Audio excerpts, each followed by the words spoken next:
रात का समय था। सचिन, जो लखनऊ में पढ़ाई कर रहा था, अपने किराए के कमरे में अकेला बैठा था।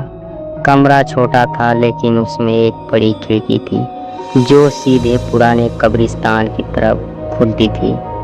शुरुआत में तो उसे ये अजीब नहीं लगा, लेकिन धीरे धीरे उसे रात में कुछ अजीब आवाजें सुनाई देने लगी, जैसे कोई खिड़की के पास आकर धीरे धीरे सांस ले रहा हो।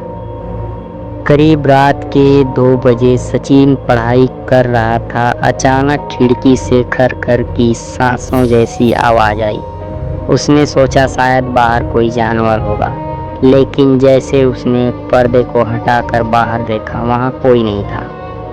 अगली रात फिर वही हुआ। इस बार आवाज और तेज थी, जैसे कोई खिड़की पर झुककर उसके कमरे के अंदर झांक रहा हो।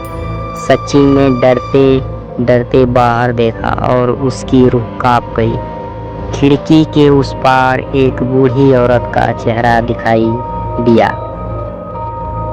आधी आंखें धसी हुई, होठ नीले और गले में टूटी हुई माला। लेकिन जैसे ही सचिन ने चीखने की कोशिश की, वो चेहरा अचानक गायब हो गया। डर के मारे सचिन ने अगले दिन मकान मालिक से पूछा, इस खिड़की के बाहर रात को कौन आता है? मकान मालिक का चेहरा उतर गया। वो बोला, बेटा, वो खिड़की कभी मत खोलना। तुम्हारे कमरे में पहले एक और लड़का रहता था। उसने एक रात डर के मारे खिड़की खोल दी थी।